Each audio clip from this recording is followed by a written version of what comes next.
గమనించండి, సరిచేసుకోండి. సోదరులు దైవజనులు శ్రీనివాస్ గారు ఒక 20 నిమిషాల్లో దేవుని యొక్క వాక్యాన్ని తెలియజేస్తారు.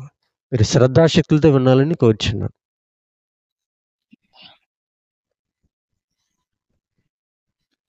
కూడి వచ్చిన జీవముల దేవుని సంఘమైన దేవుని పిల్లలందరికీ ప్రభువైన యేసు నామములో నా వందనాలు తెలియజేసుకుంటున్నాను ప్రియులారా. మన నాతో పాటు సేవకులైన సహోదరులకు కూడా వందనాలు. చిన్న ప్రార్థన చేసుకుని వాక్య భాగంలోకి వెళ్దాం ప్రియులారా. ప్రార్థనలోకి భావించండి. పరిశుద్ధుడా, ప్రేమ కలిగిన మా తండ్రి, మీ పరిశుద్ధమైన అతి శ్రేష్టమైన నామానికి కృతజ్ఞతాస్తుతులు స్తోత్రాలు తండ్రి. గతించిన కాలం అంతా మీ సజీవ లెక్కలో ఉంచారు తండ్రి. మీరు ఏర్పాటు చేసిన ఈ యొక్క సెమినార్ దినాల ప్రభునైనా మొదటి దినం విజయంగా ప్రభునైనా మీరు మమ్మల్ని నడిపించి, ఈ యొక్క రెండవ దినం తండ్రి అరుణోదయ ఆరాధనలో ప్రభునైనా మమ్మల్ని అందరినీ సమావేశపరిచి, ఇటు రీతిగా ప్రభునైనా మీ పిల్లలుగా కొద్ది మందిగా మేము కూడుకుని మీ మాటలు నేర్చుకోవడానికి తండ్రి మీరు ఇచ్చిన జ్ఞానాన్ని బట్టి, ఆలోచన బట్టి ప్రభునైనా మీ కృతజ్ఞతాస్తుతులు స్తోత్రాలు తండ్రి. చేరి వచ్చిన వీళ్ళందరినీ మీ చేతులకు అప్పగిస్తున్నాం తండ్రి. ఇంతవరకు ప్రార్థన ద్వారా, పాటల ద్వారా ప్రభునైనా మీ యొక్క విలువైన నామాన్ని తండ్రి మేము గణపరుచుకున్నామని నమ్ముతున్నాం తండ్రి. కొద్ది నిమిషాలు ప్రభువ నీ ఎదుటి నిలబడి కొన్ని విషయాలు మరి మా అందరం పంచుకుంటుండగా వింటున్న మరి వారికి, అలాగే తండ్రి చెబుతున్న నాకును ఉపయోగకరంగా తండ్రి ఉండటకు సహాయం అనుగ్రహించమని, మరి ఈ మైక్ శబ్దం ద్వారా, యంత్ర శబ్దం ద్వారా ఎంతమంది అయితే వింటున్నారో తండ్రి, వారి పనులు చేసుకుంటూ వింటున్నారు అందరికీ కూడా తండ్రి నీ ఆలోచన దయచేసి నీ యొక్క వాక్యాన్ని హృదయాల్లో పంపించమని తండ్రి. ఇంకా రావాల్సిన వారు ఉంటే నడిపించమని, సమస్త మహిమ ఘనత ప్రభావాలు మీకు చెల్లించుకుంటూ క్రీస్తు నామములో అడుగుచున్నాను పరమ తండ్రి, ఆమేన్. ప్రియమైన దేవుని వర్లారా, దేవుని మహాకుని బట్టి యొక్క రెండవ దినం ప్రారంభ కూడిక, ఈ సెమినార్కే మొట్టమొదటి సెషన్ ఇది. అంటే ఎర్లీ మార్నింగ్ సెషన్ అనమాట. అరుణోదయ ఆరాధన. ఉదయకాల సమయమే దేవునితో గడపడం అనేది చాలా విలువైన సమయం. నిజంగా యొక్క అదృష్టం అందరికి రాదు, కొంతమందికే. అది ఎవరికంటే దానియేలు గ్రంథంలో చెప్పబడినట్టుగా అది పొందుకున్న వారికి కాక మరి ఎవరికి చెందదన్నట్టుగా ఇది కూడా ఉదయకాల సమయం ఆయనతో గడపడం అనేది ఒక అదృష్టం, ఒక భాగ్యం. అంతకంటే పెద్ద బాధలు ఉంటే మీరు పెట్టుకోవచ్చు. ఎందుకు ఇలా అంటున్నానంటే 122వ కీర్తన స్టార్టింగ్లో అంటారు కదా, చదవద్దు, చూడండి. జనులు యెహోవా మందిరానికి వెళ్ళుదామని నాతో అన్నప్పుడు దావీదు ఏం చేశారట? సంతోషించారట అండి. కారణాలు చెప్పి పక్క పోలేదు. నేను రాజుని కదా అని అధికారం చూపించలేదు. నాకు ఇప్పుడు పనులు ఉన్నాయి, మీరు వెళ్ళరండి, తర్వాత నేను వెనకాల వస్తానులే.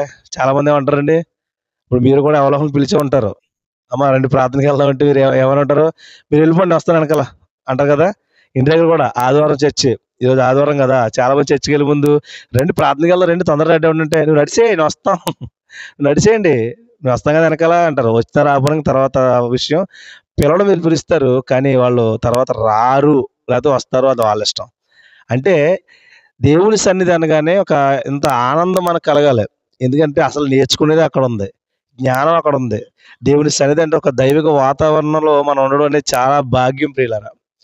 అందుకే దావీదు గారు అంటారట, ఇదిగో జనులు యెహోవా మందిరానికి వెళ్దామని జనులు నాతో అన్నప్పుడు నేను సంతోషించి తిని అంటాడు ఆయన. నేను సంతోషించి తిని. ఏమండి, ఎంత గొప్ప విషయం కదండి. మనకైతే ఖాళీ ఉండదు కానీ ఆయనకైతే పాపం దేవుని సన్నిధికి వెళ్ళాలని ఆశ. రైట్ ప్రియులారా, దేవుడు మనల్ని ఇక్కడ రప్పించింది, లేకపోతే మనల్ని ఇక్కడ పిలిపించింది ఆయన యొక్క ఆలోచనలు చెప్పి మనల్ని బాగు చేయడానికి. అవునండి కదా? ఎస్. మనం మన జీవితాలలో చాలా మందితో సంప్రదిస్తూ మనకి ఏదైనా సమస్య వచ్చినప్పుడు వాళ్ళ ఆ సలహాలు సూచనలు తీసుకుంటాం. ఆ సలహాలు సూచనలు తీసుకున్నప్పుడు చాలామంది సలహాలు మనకు అనుకూలంగా ఉండొచ్చు, చాలామంది సలహాలు మనకి ప్రతికూలంగా ఉండొచ్చు, కొన్ని నచ్చి ఉండొచ్చు, నచ్చకపోవచ్చు, కొన్ని తీసుకుంటాం, కొన్ని తీసుకోం. అలాగే దేవుని యొక్క ఆలోచనలు మనకి ఖచ్చితంగా కావాలి. ఎందుకంటే ఆయన ఆలోచన చెబితే మన జీవితాలు చాలా బాగుంటాయి ప్రియులారా. మనకు ఆలోచన కర్త ఆయన, ఆయనకు పేరుంది కదా. యెషయా గ్రంథం 9:6లో ఆయనకున్న పేర్లు ఏం పేరు, ఇది పేరేంటి, ఆయనకున్న లక్షణం ఆలోచనకర్త. అంటే ఆలోచనకర్త అంటే ఆలోచనకి కర్త ఆయన. ఒక ఆలోచన ఇచ్చి మనల్ని నడిపించాలంటే ఎవరి వల్ల అవుతుందంటే దేవుని వల్ల అవుతుంది. మనుషులు కూడా ఆలోచనలు ఇస్తారు, మనుషులు కూడా సలహాలు ఇస్తారు, కానీ అవి మనకు ఉపయోగపడేవి కావు. అది కూడా వాళ్ళ స్వార్థంతో ఇస్తారు తప్ప మన ప్రయోజనం కోరిచ్చేవి కొన్ని ఉంటాయి. ఎక్కువ శాతం స్వార్థంతో ఇచ్చేవి ఉంటాయి కదండి. మరి దేవుడు అంటున్నాడు, మీరు ఆలోచన తీసుకునే వారు ఉండాలి. ఎవరు ఆలోచన తీసుకోవాలి అని అంటే నా ఆలోచన తీసుకోవాలి. లేకపోతే నేను ఎవరినైతే నిలబెట్టానో, ఎవరినైతే మరి ఏర్పాటు చేసుకున్నానో వాళ్ళ ఆలోచనలు మీరు తీసుకోవాలి. ప్రియులారా, ఒక సామెతల గ్రంథం ఒక మాట చూద్దాం చూడండి. సామెతల గ్రంథము 13వ అధ్యాయము 10వ వచనం ప్రియులారా. చదవండి ఎవరైనా. గర్వం వలన జగడమే పుట్టును. నెక్స్ట్, ఆలోచన వినువానికి చూసారా, ఆలోచన వినువానికి జ్ఞానము కలుగును. జ్ఞానము కలుగును. ఆలోచన వినువానికి జ్ఞానము కలుగును. అంటే ఇక్కడ రెండు ఉన్నాయి. మరి ఎవరి ఆలోచన నుంచి రాయలేదు దేవుడు. ఎవరి ఆలోచన అయి ఉంటుంది? ఆబ్వియస్లీ దేవుడి ఆలోచనే కదా ప్రియులారా. మనుషుల ఆలోచన వినివాడికి ఎప్పుడు జ్ఞానం కలగదు. ఒకవేళ కలిగినా అది ఎంతవరకు ఉపయోగపడుతుందంటే కొంతకాలం, లేకపోతే కొంతసేపు అంతే. ఇక్కడ అన్నాడు, ఆలోచన వినువానికి వినడానికి కాదు, వినువానికి జ్ఞానము కలుగును. ఇప్పుడు ఈరోజు మనం అందరం కూడా ఏం నేర్చుకోవడానికి వచ్చామా? ఎస్, జ్ఞానం నేర్చుకోవాలి. ఎందుకు ఈ జ్ఞానం పట్టుకెళ్ళి ఏం చేసుకుంటాం మనం? ఈ జ్ఞానం పట్టుకెళ్ళి ఏం చేసుకుంటాం? ఈ జ్ఞానం ద్వారా మనం మన జీవితాలు సరిదిద్దుకుని మనం వెళ్ళబోయే ఆ మహాలోకానికి ఒక బాట వేసుకుంటాం. దానికి ఏం కావాలి? జ్ఞానం కావాలి. ఆ జ్ఞానమే ప్రభువైన యేసుక్రీస్తు. నిజంగా వాక్యమై ఉన్నాడు, ఆయన జ్ఞానమై ఉన్నాడు, ఆయన దేవుని శక్తి, దేవుని జ్ఞానమై ఉన్నాడు. అంటే ప్రియులారా, కొరింథీ పత్రికలో రాయబడింది, మొదటి పత్రిక 1వ అధ్యాయంలో. అంటే జ్ఞానము అనే ఆయనను మనం నేర్చుకోవడానికి వచ్చామంటే, వాక్యం నేర్చుకోవడానికి వచ్చాము. ఆ జ్ఞానం విన్నవాడికి మరి దేవుడి దగ్గరికి వెళ్ళే అవకాశం దొరుకుతుంది అని దేవుడు సెలవిస్తున్నాడు. మరి జ్ఞానం వినడు వాడికి దొరుకుతుందండి? దొరకదు. చాలామంది చరిత్రలో చాలామంది ఉన్నారు, దేవుని జ్ఞానం వినిన వారు భక్తులుగా తీర్చిదిద్దబడి బైబిల్ గ్రంథం అని మహాజ్ఞాన గ్రంథంలో లిఖించబడ్డారు ప్రియులారా. అలాగని భక్తిహీనులు కూడా లిఖించబడ్డారు. ఎందుకంటే వాళ్ళు మనకే వీళ్ళైనా వాళ్ళైనా మనకేంటి పాఠాలు. ఏం పాఠాలు అంటే, బుద్ధిహీనుడిని భక్తిహీనుని చూసి మనం అలా ఉండకూడదని నేర్చుకోవాలి. బుద్ధిమంతుడిని భక్తుడిని చూసి మనం ఏం చేయాలంటే, నిజంగా ఇలా ఉండాలని మనం పాఠం నేర్చుకోవాలని దేవుడు ఇరువురే రాయించారు. నన్ను ప్రశ్న వచ్చింది కదా, బైబిల్ భూత పుస్తకం అని. అంటే దేవుడు రాయించిన విషయాలను తీసుకుని దేవుణ్ణే ఎద్దేవా చేయాలని, దేవుడినే తప్పుపడాలని చాలా మంది ప్రయత్నిస్తున్నారు ఈరోజు. అంటే భూత పుస్తకం అని వాళ్ళు అనేసినంత మాత్రం అయిపోదు. ఎందుకు రాయించారు నేను వివరంగా చెప్పారు అన్నయ్య గారు. ఏమండి? అంటే ప్రతి విషయాన్ని కూడా దేవుడు రాయించడంటే ఆయన ఒక నిజాయితీ మనకు అర్థమవుతుంది. ప్రతి విషయాన్ని రాయించకుండా ఉండలేడు ఆయన. రాయించకపోతే ఎవరన్నా అడుగుతారా? ఆయన ఎవరు అడగలరు చెప్పండి? ఆయన ఏమైనా అడగలమా మనం? అసలు ఆయన ప్రశ్నించడానికి సరిపోతామండి? కానీ దేవుడు రాయించాడు. ఎందుకు రాయించాడు అని అంటే, ఆయన మనకు అన్ని తెలియజేయాలనుకున్నాడు. అదే ఆలోచన. ఆ ఆలోచన మనకి ఇచ్చినప్పుడు జ్ఞానం మనం నేర్చుకోవాలనుకుంటున్నాడు దేవుడు. ప్రియులారా, మన అందరికీ తెలుసు సొలొమోన్ గారు ఎవరి కుమారుడమ్మా? Yes, son of David. ఏమండి? దావీదు గారి యొక్క కుమారుడు సొలొమోన్. ఆయనకు కుమారుడు ఉన్నాడు. ఎవరు అమ్మా? ఎస్, రెహబాము, సన్ ఆఫ్ సాల్మన్. అయితే ఈ రెహబాము సొలొమోన్ గారు రాజరికం అయిపోయిన తర్వాత సొలొమోన్ గారి యొక్క మరి పదవీ కాలం అయిపోయిన తర్వాత నెక్స్ట్ సీఎం ఎవరు? నెక్స్ట్ రాజు ఎవరు? రెహబాము గారు. ఆయనకి పట్టాభిషేకం చేశారు. అయితే ఇక్కడ ఒక సమస్య వచ్చింది. సమస్య వచ్చినప్పుడు ఆలోచన చెప్పేవారు కావాల్సి వచ్చింది ప్రియులారా. మరి దేవుడు ఆలోచన చెప్పేవారిని ఉండొచ్చాడు, అక్కడ పంపించాడు. కానీ ఏం జరిగిందో సార్ చూస్తే రాజుల మొదటి గ్రంథం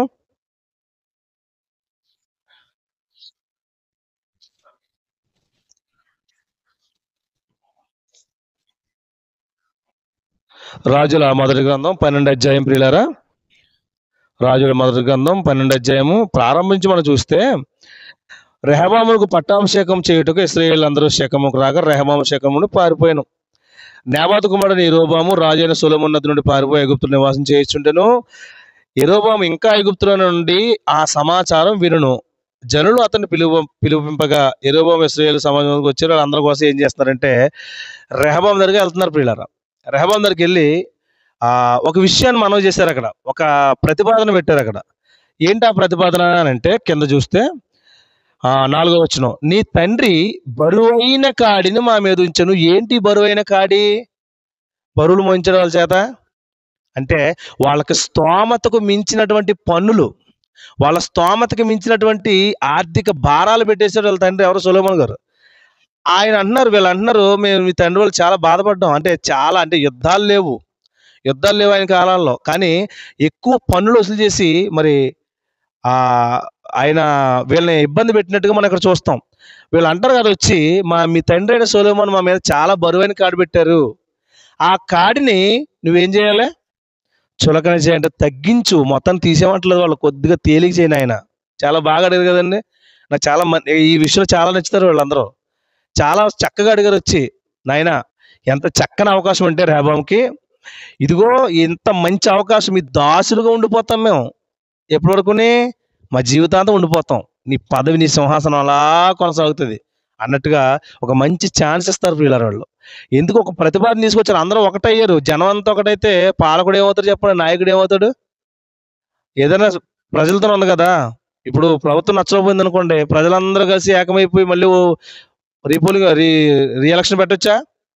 మధ్యస్థ ఎన్నికలు రావచ్చా? రావచ్చు. అంటే జనం మీద ఉంటుంది అందరూ అంతా కూడా. ప్రజలందరూ కూడా ఏకమైతే మళ్ళీ ఎలాగైతే నాయకుడిని మార్చుకునే అవకాశం ఉందో, ఇక్కడ వీళ్ళందరూ వచ్చారు. వచ్చి, రెహబాము నువ్వు మాకు రాజు అంటే ఇష్టమే, కానీ నువ్వు పని చేయాలయ్యా. ఏంటండి అది అంటే, ఇదిగో మీ తండ్రి అయిన సొలొమోను మా మీద బరువైన కాడి పెట్టాడు, నువ్వు దాన్ని కొంచెం చులకన చెయ్యి, తేలిక చెయ్యి.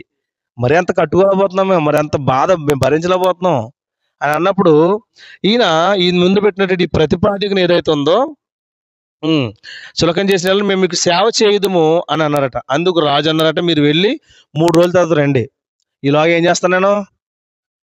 ఆలోచిస్తాను. ఇందా మనం అనుకున్నాం, ఆలోచన వినువానికి జ్ఞానం కలుగును. ఇక్కడ ఆలోచన తీసుకునే స్థితి, పరిస్థితి ఈ రెహబాంకి వచ్చింది ప్రియులారా. వచ్చిందండి. మన జీవితాలు కూడా ఏదో ఒక సమయంలో ఎవరో ఒకరు ఆలోచన తీసుకునే పరిస్థితి వస్తుంది. మనకు చాలా విషయాలు తెలియవు, మనం ఇంకొకరికి ఆలోచన చెప్పే పరిస్థితికి వెళ్తాము. ఒక సమయంలో మనకే ఆలోచన తీసుకునే అవసరం వస్తుంది. అలాంటి సమయంలో మనం ఏం చేయాలి అనేదే ఈ పాఠం. అలాంటి సమయంలో మనం తీసుకునే నిర్ణయం ఏంటనేది ఈ పాఠం. అంటే ఆలోచన వినువానికి, ఏ ఆలోచన వినువానికి జ్ఞానం కలుగుతుంది, ఏ ఆలోచన వినువానికి తన సింహాసనం ఉంటుంది, ఏ ఆలోచన కలుగువానికి తన యొక్క మరి స్థానం అలాగే ఉంటుందని అంటే ఇక్కడ చెప్తున్నాడు. వీడు అన్నాడంటే 3 రోజుల తర్వాత మీరు రండి, నేను మీకు చెప్తాను అని. ఈ మధ్యలో ఏం చేయాలి? ఆలోచించుకోవాలి. కాబట్టి అప్పుడు రాజు దగ్గర సలహాదారులు, ఇప్పుడు ఉన్నారు కదండి సలహాదారులు, ప్రభుత్వాల్లో సలహాదారులు ఉంటారు కదండి, ప్రత్యేక సలహాదారులు ఉంటారు, ముఖ్య సలహాదారులు ఉంటారు. వాళ్ళ సలహాలు తీసుకుని ప్రభుత్వాన్ని ముందుకు రన్ చేస్తుంటారు, అవునా?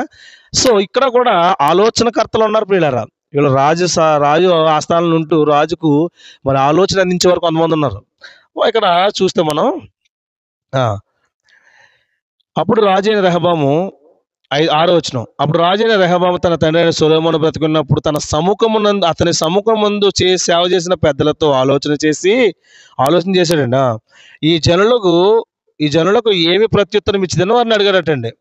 ఎవరిని అడిగాడు? ముందు పెద్దలను అడిగాడండి. అంటే వాళ్ళ తండ్రి సమానులు అనుకుందాం, తండ్రి సమానులైన పెద్దలను అడిగాడు. వాళ్ళు ఏం చేసి ఉంటారు?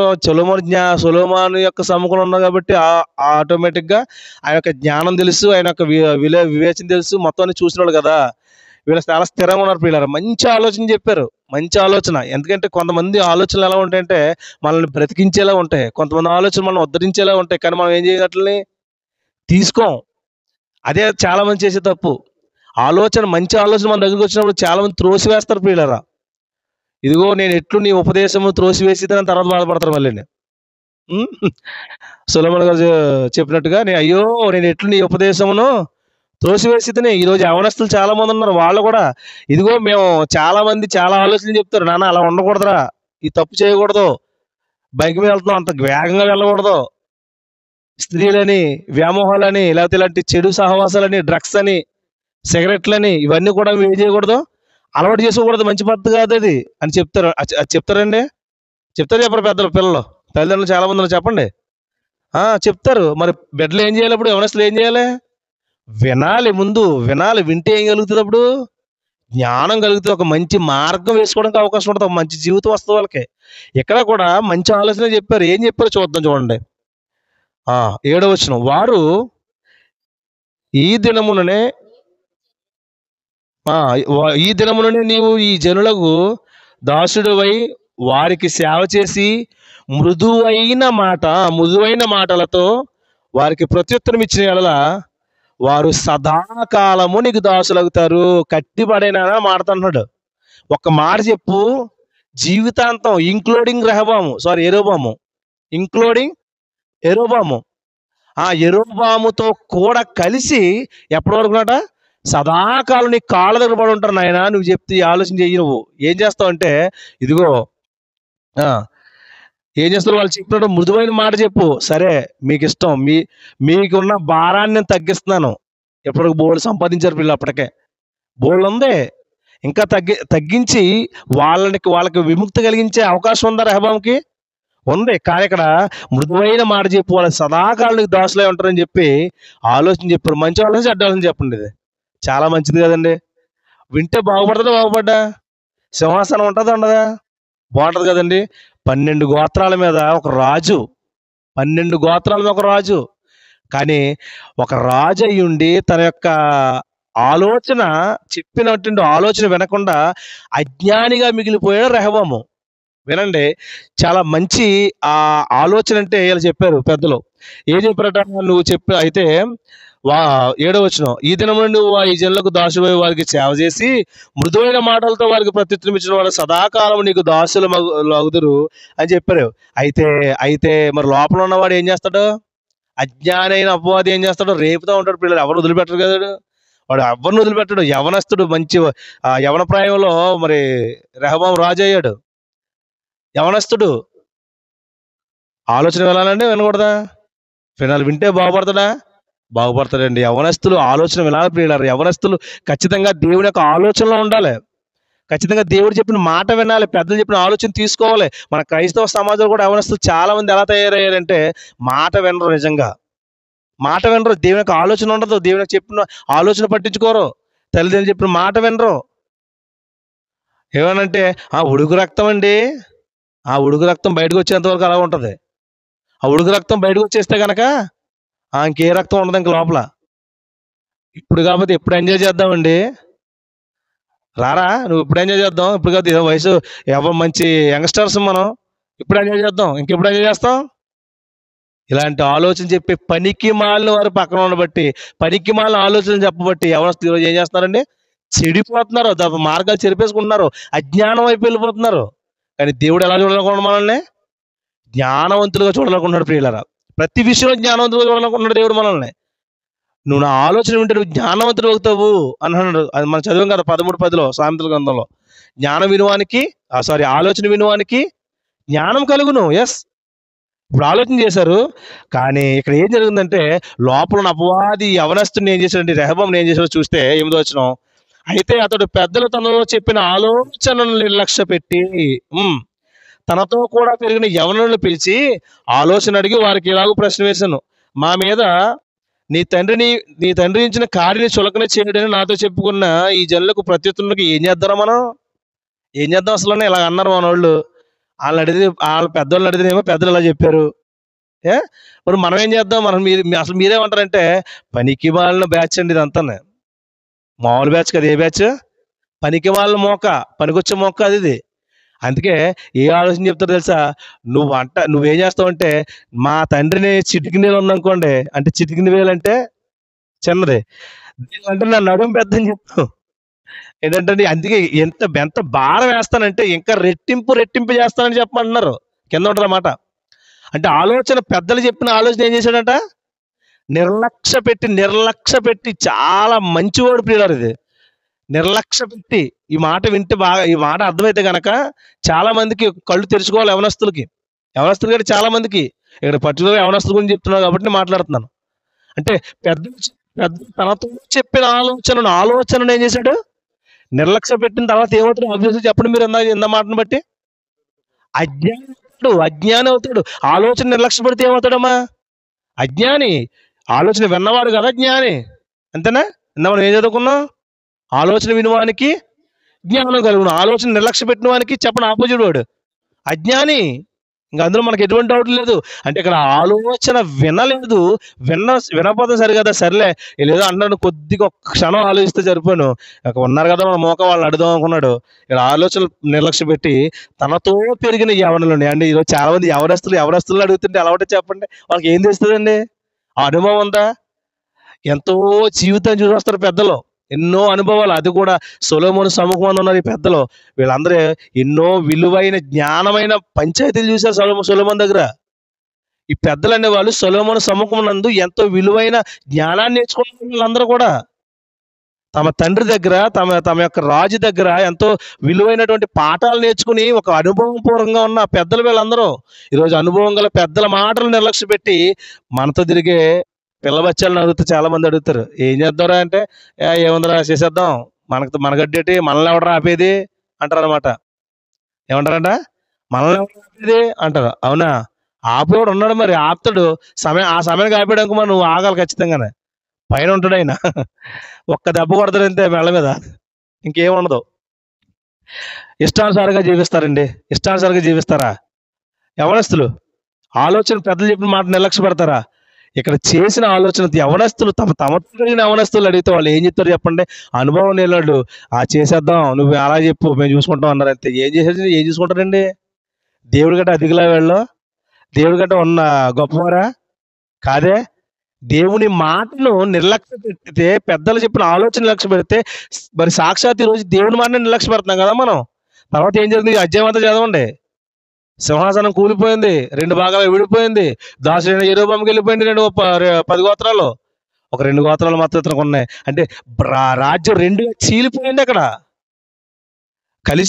కలిసి ఉండడానికి దేవుడు ఇచ్చిన అవకాశం ప్రియులారు. అది కలిసి పాలించడానికి, అందరినీ ఒకే రాజ్యంగా, ఒకే రాజుగా ఉండాలని ఉంచడానికి చేసిన ప్రయత్నంలో దేవునికి వ్యతిరేకంగా బ్రతికాడు రెహబాము. 2 రాజ్యాలు విడిపోవడానికి కారణమయ్యాడు.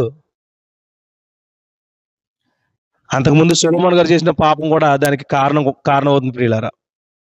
ఎస్, నీ రాజ్యం తీసి నీ దాసుడైన యెరొబెయాముకి ఇచ్చేస్తానన్నాడు దేవుడు. యెరొబెయాము కూడా మంచి ఆలోచన చెప్పాడు. యెరొబెయాము కూడా మంచి మరి అవకాశం ఇచ్చాడు దేవుడు. నీకు ఇస్తాను, నువ్వు జాగ్రత్త చూసుకో అంటే, వీడు ఎంత దుర్మార్గుడు అంటే ప్రియులారా, యెరొబెయాము చేసిన పాపం గురించి సందర్భంలో దేవుడు రాయించాడండి. నాబాతు కుమారుడైన యెరొబెయాము పాపం చేయడానికి కారకుడైన నాబాతు కుమారుడైన యెరొబెయాముని పదే ప్రతి రాజు విషయంలో రాయించాడు. అంటే అంత దుర్మార్గుడు ఎప్పుడు ఒకసారి ఆలోచించండి. ఎవరు కూడా దేవుడు పెట్టుకున్న నమ్మకాలను ఉంచట్లేదు. ఎవరు కూడా దేవుడు ఎవరినైతే మరి ఎన్నుకున్నాడో వాళ్ళు దేవుడికి ఏం చేస్తున్నారు? నమ్మక ద్రోహం చేస్తున్నారు. సొలొమోను ఎంచుకున్నాడు. సొలొమోను కొంతకాలం జీవించిన తర్వాత మరి అన్య దేవతలను పట్టుకుని, మోయాబు అన్య స్త్రీలను పెళ్లి చేసుకుని, పత్నులు పెట్టుకుని దేవుడికి ద్రోహం చేసిన తర్వాత మారాడనుకు ఉంది. తర్వాత తన కుమారుడైనటువంటి రెహబాము వాడలా చేశాడు. తర్వాత దాసుడైన యెరొబెయాముకి ఇస్తే నమ్మకంతో వాడు నమ్మక ద్రోహం చేశాడు. అంటే ఎంతమంది అండి దేవుడిని మోసం చేసేవాళ్ళంటే, అందరూ దేవుడిని మోసం చేసేవాళ్ళేనండి. ఏ ఒక్కరు కూడా దేవునికి ఆనందం కలిగించేవాళ్ళు లేరు. ఎవరు కూడా దేవుని మాట ఆలోచన లక్ష్య పెట్టేవారు లేరా అంటే లేరు. అందరూ నిర్లక్ష్యంతోనే బ్రతుకుతున్నారు, నిర్లక్ష్యంతోనే జీవిస్తున్నారు. దేవుని మాటను తోసివేస్తున్నారు ప్రియులారా.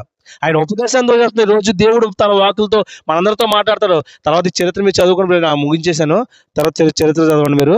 అక్కడ ఆలోచన చెప్పిన తర్వాత ఆలోచన వినకపోవడం వల్ల ఎంత పెద్ద నష్టం కలిగిందో, దేవుడు తన ఆధిక్యతను మరి ఉంచుకోకుండా, దేవుడు తనకి ఇచ్చిన ఆధిక్యతను ఉంచుకోకుండా ఎంత నష్టపోయాడో మనకి ఖచ్చితంగా అర్థమవుతుంది ప్రియులారా.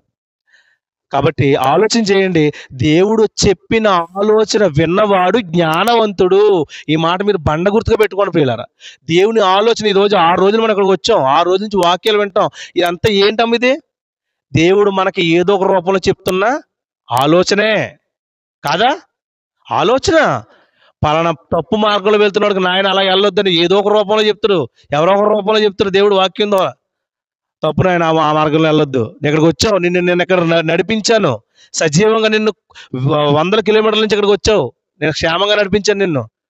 ఎంతో దూరం నుంచి ప్రయాసపడి పనులు మానుకొని, పండగ పనులు కూడా మానుకొని వచ్చావు కదా, ఇక్కడ నడిపించాను. ఆలోచన విన్నప్పుడు నువ్వు దాన్ని వినాలి. ఆలోచన చెప్తున్నాను, ఆలోచన చెప్పిస్తున్నాను, ఆలోచన నీకు దయచేస్తున్నాను నా సేవకుల ద్వారా. ఏం చేయాలి? నువ్వు వినాలి. వింటప్పుడు నువ్వు జ్ఞానవంతుడయ్యి ఒక పరిపూర్ణ జ్ఞానవంతుడిగా ఇక్కడి నుంచి వెళ్తాను. ఒక సంపూర్ణమైన జ్ఞానాన్ని నేర్చుకుని వెళ్తాం ఇక్కడి నుంచి. ఇప్పుడు చెప్పండి, మనం ఎక్కడికైనా వెళ్తే ఏదైనా ఉపయోగకరం పని ఉంటే వెళ్తాం, పని లేకుండా వెళ్తాం చెప్పండి. ఇప్పుడు మనం పనికి వెళ్తామండి, మనం ఎందుకు వెళ్తాం? ఏదైనా జీతం వస్తుందనేనా? కూలికి వెళ్తాం, ఏమొస్తుంది? జీతం వస్తుంది, ప్రతిఫలం వస్తుంది. రైట్, మంచివాడు. మనం నెల అంతా పని చేస్తాం, శాలరీ వస్తుందనే కదండి. అంటే ఇవన్నీ కూడా మన ప్రయోజనకరమే. మరి ఇక్కడికి వచ్చామంటే ఎందుకు రావాలి చెప్పండి? మనం కొంత జ్ఞానాన్ని సంగ్రహించుకోవడం రావాలి, కొంత జ్ఞానాన్ని మనం తీసుకోవడం రావాలి.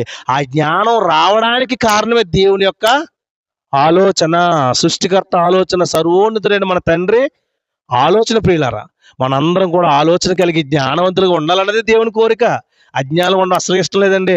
అందుకే దినములు చెడ్డవి గనక సమయం పోనీక అజ్ఞానం వలే కాక జ్ఞానం నా పిల్లలండి, వాళ్ళు నా పిల్లలు అంటాడు దేవుడు. నా పిల్లలమ్మా, మీరు అందరూ ఎవరో నా కుమారుడు, నా కుమార్తెలు. నేను జ్ఞానవంతుడిని, జ్ఞానానికి మూలం నేను.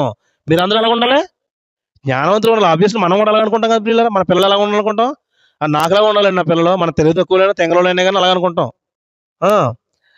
మనకేమి లేకపోయినా, మనకేమి రాకపోయినా నా పిల్లలు నాకులాగా ఉండాలి అనుకుంటాం. అంటే దేవుడు అనుకోడేంటి కొంప తీసి? అనుకుంటాడండి బాబు. ఆయన ఎంత బాగా ఆలోచిస్తాడంటే మనం ఏ విషయంలోనూ తప్పిపోకుండా ఉంటాడు. ఆయన ప్రతి విషయంలోనూ నా పిల్లలు ఎక్కడ చూడాలనుకుంటాడు. మనం ఏం చేస్తాం? ఇలా దిగిపోయి ఎక్కడెక్కడ అడుగుతుంటాం. ఆయనే మనల్ని ఈ స్థాయిలో చూద్దాం అనుకుంటాడు. మనం ఆలోచన ఎలా ఉంటాయంటే దిగు స్థాయిలో ఉంటాయి. ఎందుకు పనికిరాని ఈ లోకంలో కొంతకాలం ఉండిపోయే స్థాయిలో ఉంటాయి మన ఆలోచనలో. ఆయన అనుకుంటాడు నా పిల్లల్ని ఒక్క స్టేజ్లో, ఒక స్థితిలో పెట్టాలనుకుంటాడు. రహవ విషయంలో కూడా దేవుడు అదే చేశాడు. కానీ ఇచ్చిన సమయాన్ని, ఇచ్చిన ఛాన్స్, ఇచ్చిన అవకాశాన్ని అతను చేసిన నిర్లక్ష్యాన్ని బట్టి పోయింది. ప్రియులారా, ఆలోచించండి. చరిత్రలో ఎలాంటి వాళ్ళు ఎంతో మంది దేవుడు ఇచ్చిన అవకాశాలు పోగొట్టుకుని దేవునికి వ్యతిరేకంగా బ్రతికి దేవుడిని నిర్లక్ష్య పెట్టి దేవునికి అనుకూలమైన స్థితిలో బ్రతకక మరి దేవుడిని తృణీకరించిన వారు, తమ పతనాన్ని తామే తెచ్చుకున్నవారు ఎంతో మంది ఉన్నారు ప్రియులారా. ఎంతో మంది బైబిల్ చరిత్రలో దేవుడు రాయించేశాడు. వీళ్ళందరినీ చూసినప్పుడు మీకు ఆలోచన కలగాలి. ఏ ఆలోచన? ఇలా ఉండకూడదని ఆలోచన రావాలి. దేవుడు చెప్తున్న ఆలోచన విని అమ్మో నేను భక్తులు ఉన్నారు, ఆ భక్తుల్లా ఉండాలి, వాళ్ళ చరిత్ర చెందుతున్న వాళ్ళకలా బ్రతకాలి. నీకు మాదిరి వాళ్ళే, బ్రతుకున్న వాళ్ళు కాదు ప్రియులారా. చాలా మందికి ఇప్పుడు ఎవరు మాదిరి? రోల్ మోడల్స్ ఎవరమ్మా? సేవకులండి. సేవకులు రోల్ మోడల్స్ పెట్టుకో వద్దంటలేదు. కానీ ఏ రోల్ మోడల్స్ ఉండాలి? ఈ సేవకులు కాదు రోల్ మోడల్స్ ఉండాల్సింది. ఈ సేవకులు కాదు మాదిరి ఉండాల్సింది. ఈ రోజు సేవకుడు ఈ రోజు ఎలా ఉండొచ్చు, రేపు మారిపోవచ్చు. కాదు, అవునా కాదు చెప్పండి నేను చెప్పేది. మారిపోయే అవకాశం ఉందా? ఉంది. సాతాను ఎవరిని ఎలాగైనా పట్టుకోగలడు. ఎప్పుడైనా వాడు మనసులు తిప్పేయగలడు, భ్రమింపజేయగలడు. కానీ మనల్ని మారినటువంటి వారు, స్థిరమైన వారు, తమ జీవితాలు కాపాడుకున్నవారు ఇదిగో ఈ బైబిల్ గ్రంథం అందు రాయబడ్డారు ప్రియులారా. ఈ దైవ గ్రంథంలో రాయబడ్డారు. వాళ్ళు స్థిరమైన వారు, కదల్చబడిన వారు, వాళ్ళ జీవితాలు విజయాలు సాధించిన సేవకులు ఉన్నారు. వాళ్ళ మాదిరిగా పెట్టుకోవాలండి. వాళ్ళ మాదిరిగా, వాళ్ళ ఆలోచన మనకు మాదిరి, వాళ్ళ జీవితం మనకు మాదిరి, వాళ్ళు చెప్పే ఆలోచన కర్త వాళ్ళు, మనకు ఆలోచన చెప్పే కర్తలు వాళ్ళు, ఆలోచనకర్తలు. అటువంటి వారు ఆలోచన ఉన్నప్పుడు జ్ఞానవంతులు. చాలా మంది అంటారు కదా, ఈ ఎక్కడ జ్ఞాపకార్థ గుడుగులు అంటారు. నీతిమంతుని జ్ఞాపకం చేసుకున్నట ఆశీర్వాదకరం అంటారు. నీతిమంతులు అంటే ఎవరిని? అక్కడ చనిపోయిన వారిని గుర్తు చేసుకుంటారు చాలా మంది. అంతకంటే నీతిమంతులు వాళ్ళ గురించి చెప్పాడు దేవుడు మాట. నీతిమంతులు ఎవరమ్మా?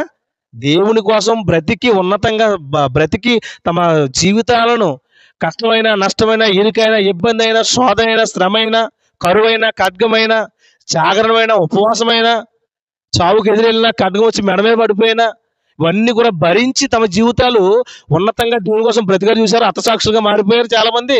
అది వాళ్ళు నీతిమంతులు. వాళ్ళని జ్ఞాపకం చేసుకోమన్నాడు. అలా జ్ఞాపకం చేసుకోవడం ఎందుకు మనకు ఆశీర్వాదం అంటే, వాళ్ళని జ్ఞాపకం చేసుకుంటే మనకి జ్ఞానం కలుగుతుంది కాబట్టి ప్రియులారా. అర్థమవుతుందమ్మా? వాళ్ళని జ్ఞాపకం చేసుకుంటే మనకి ఏం కలుగుతుంది? జ్ఞానం. ఆ జ్ఞానం దేవుడు మన అందరితో అనుకున్నాడు, ఎవరిని విడిచిపెడతలేదు ప్రియులారా. కాబట్టి వాక్యమైన మనందరం కూడా దేవుని యొక్క ఆలోచన విని ఎలా మారదని చెప్పండి. అందరూ చెప్పాలి. జ్ఞానవంతులుగా మారిపోదాం ప్రియులారా. దేవుడు మనకి ఇట్టి ధన్యత ఇచ్చాడు. చాలా మంది అజ్ఞానంలో నడిపిస్తారు ఆలోచన చెప్పి, చెడాలని చెప్పి అజ్ఞానం నడిపిస్తారు. స్నేహితులు కూడా చేస్తుంది పదే. చూసుకున్నా వేసుకో, నువ్వు ఏం చెప్తావు? నువ్వు నా తండ్రి చిట్ల కంటే నడుము పెద్దని చెప్పు, నా తండ్రి కంటే అధికమైన భారం పెడతానని చెప్పు అని తప్పుడు సలహా ఇచ్చి, తప్పుడు ఆలోచన ఇచ్చి మరి రెహబాముకి చాలా ద్రోహం చేశారు ప్రియులారా. కానీ ఆలోచన ఉంటే వాడు నాశనం అయిపోయాడు. ఈరోజు అటువంటి ఆలోచన ఇచ్చేవారు మన చుట్టూ చాలా మంది చూసుకోవాలి. జ్ఞానం గలవారమై ఆలోచించి ఏది మంచి ఆలోచన, ఏది చెడు ఆలోచన, ఏది మనం తీసుకుంటూ ఉపయోగపడుతుంది, ఏది మనం విడిచిపెడితే మనం బాగుపడతామనే ఆలోచన, విజ్ఞత, సెన్స్ పనిచేయాలి మనకి. అలా ఉంటే ఖచ్చితంగా మనందరం కూడా బాగుపడతాం, జ్ఞానవంతులుగా మారతాం. అటువంటి జ్ఞానవంతులుగా ఉండాలని దేవుడు మనం కోరుకుంటున్నాడు. అటు రీతిగా మనందరం ఉండాలని ఈ అరుణోదయ ఆరాధనలు, ఈ మా ఉదయకాల సమయం ఆరాధనలో ఈ వాక్యం మీ అందరి హృదయాల్లో దేవుడు ఫలింపజేయాలని మనస్ఫూర్తిగా కోరుకుంటూ, అపవాది ఎత్తుకుపోకుండా ఈ విత్తనాన్ని జాగ్రత్త కాపాడుకోవాలని మీ అందరికీ హితవు పలుకుతూ నా మాటలు ముగిస్తున్నాను. చిన్న ప్రార్థన చేసుకుందాం. తలలు వంచండి, ప్రియులారా. పరిశుద్ధమైన మా తండ్రి, మీ పరిశుద్ధమైన అతి శ్రేష్టమైన నామానికి కృతజ్ఞతాస్తుతులు తండ్రి. ఈ ఉదయకాల సమయం తండ్రి, నీ విలువైన ఆలోచన గురించి ప్రభు నాయన మీరు చెప్పిన మాటలను బట్టి మీ కృతజ్ఞతాస్తుతులు తండ్రి. మీరు ఇచ్చిన ఆలోచన ఎంతో గొప్పది ప్రభు. ఈ రోజు మీ ఆలోచన నిర్లక్ష్య పెట్టి తండ్రి, మా సొంత ఆలోచనలు, మా సొంత నిర్ణయాలు తండ్రి, మేము చాలా విషయాల్లో తండ్రి జరిగిస్తున్నాం తండ్రి. క్షమించండి తండ్రి. ఎప్పటికైనా మేము మారు మనసులు పొంది తండ్రి, ఎప్పటికైనా తండ్రి మా ఆలోచన పక్కన పెట్టి కేవలం నీ ఆలోచన విని తండ్రి జ్ఞానవంతులుగా మారుటకు నీ సహాయం దయచేయండి. ఇంతవరకు ప్రభున విన్న నీ బిడ్డలందరి హృదయాలు నీ వాక్యం ఫలింపజేయండి తండ్రి. ఇంతవరకు ప్రభునైనా అనేక విషయాల్లో తండ్రి సహాయం చేసిన తండ్రి, పరిశుద్ధాత్మ కృపను మాకు ఇచ్చారు, మీకు వందనాలు తండ్రి. విన్న ఏ మాట కూడా ఎవరు నిర్లక్ష్య పెట్టకుండా తండ్రి అందరి హృదయాలు ఫలించడానికి సహాయం దయచేయండి ప్రభు. నీ ఆలోచన నిర్లక్ష్య పెడితే మేమే నష్టపోతామని తెలుసుకుంటూ సహాయం దయచేయండి తండ్రి. అలాగే తండ్రి ఉదయం మరి మొదటి రోజు తండ్రి విజయవంతంగా మీరు మరి యొక్క కూడికలు తండ్రి, యొక్క సభల తండ్రి మీరు నిర్వహించారు తండ్రి. మీ నా మహిమార్థమే జరిగి నేను నమ్ముతున్నాం తండ్రి. ఈ రెండవ దినం ఉదయకాల సమయంలో తండ్రి మరి జరుగుతున్నటువంటి ప్రతి కార్యక్రమం తండ్రి మీ చేతులకు అప్పగిస్తుంది. ఇటువంటి అపాయాలు సంభవించకుండా తండ్రి ఈరోజు మాట్లాడుతున్న సేవకులకి తండ్రి, వింటున్న ప్రతి బిడ్డలకి తండ్రి యొక్క కృపా కాపుదల నుంచి ఈ స్థలాన్ని అంతటి ప్రభు నీ యొక్క హస్తాలకు అప్పగించుకుంటుంది. సమస్త మర్యాదగా క్రమంగా జరిగించుకోమని తండ్రి. సమస్త మహిమ ఘనత ప్రభావాలు మీకు చెల్లించుకుంటూ యేసుక్రీస్తు ప్రభు వారి నామం పేరిట ఈ ప్రార్థన మనలు అడిగి వేడుకుంటున్నాం మా కన్న తండ్రి. ఆమెన్. గాడ్ బ్లెస్ యు అందరికి. మంచిదండి. ఇంతవరకు ఆలోచన గురించి చాలా చక్కగా వివరణ ఇచ్చినటువంటి మరి శ్రీనివాస్ గారికి ప్రత్యేక వందనాలు తెలియజేసుకుంటున్నానండి. చరిత్రలో చెప్పాలంటే చాలా జ్ఞాపశక్తి అవసరం అండి.